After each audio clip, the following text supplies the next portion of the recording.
The Audie Murphy mystery is finally solved, and it isn't good. When a small private plane crashed into the fog-shrouded Virginia mountains on May 28, 1971, America lost its greatest war hero turned Hollywood star. Audie Murphy, the baby-faced soldier who had single-handedly held off an entire company of German troops, who had killed 240 enemy combatants, who had earned every combat medal his country could bestow, was gone at just 45 years old. For 5 decades, we've been told it was nothing more than a tragic accident. Poor visibility, pilot error, bad weather. Just another small aircraft statistic swallowed by the unforgiving Appalachian peaks. But what if everything we've been told was a carefully constructed lie? New evidence has emerged that casts a sinister shadow over Murphy's death, suggesting that the man who survived 27 months of the most brutal combat in World War II may have been deliberately silenced by the very nation he sacrificed everything to defend. The question is no longer how Audie Murphy died. It's why he was killed, and who gave the order. For years after that foggy day in Virginia, whispers surfaced only to be dismissed as conspiracy theories. But as classified documents were slowly released and aging witnesses finally broke decades of silence, a disturbing pattern came into focus, one that challenges everything we thought we knew about America's most decorated soldier. What happened to Audie Murphy wasn't just a tragedy, says former military intelligence officer Colonel James Stevenson. It was a betrayal of everything he represented. To understand that betrayal, you must understand the man himself. Murphy's journey from unimaginable poverty to unparalleled heroism is almost mythic. Born in 1925 to sharecroppers in rural Texas, the 7th of 12 children, Murphy grew up in hunger and hardship. His father abandoned the family early. His mother died when he was 16. Overnight, he became responsible for holding together what remained of his family. He hunted for food at 8, picked cotton at 10, and learned to work through exhaustion and fear long before he ever saw a battlefield. Everything that made Murphy extraordinary in war has calm under pressure. His instinct for survival, his refusal to quit was forged during those brutal childhood years. Rejected by the Marines, Navy, and paratroopers for being under by 5'5", 112 pounds, Murphy lied about his age to enlist in the Army at 17. What happened next defied belief. Across 9 major campaigns, he rose from private to second lieutenant, killed more than 240 enemy soldiers, survived countless near-death encounters, and earned 33 medals and decorations. Fellow soldiers described his mind as slowing down in the chaos of battle, allowing him to react with unnerving precision while others panicked. His defining moment came on January 26, 1945, when he climbed atop a burning tank destroyer, wounded and alone, and single-handedly held off an entire German company. He was 19 years old. By war's end, he had earned every American combat award available, plus multiple foreign honors. He returned home, a legend. His face featured on the cover of Life magazine. But surviving peace would prove harder than surviving war.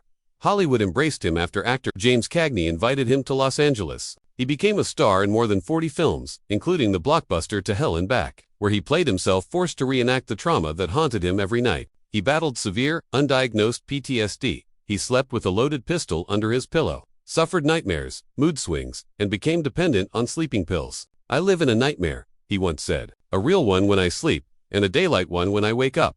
Yet Murphy did something unheard of for his era. He spoke openly about combat trauma. He advocated for Korean and Vietnam veterans, visited VA hospitals regularly, and demanded research into what he called battle fatigue.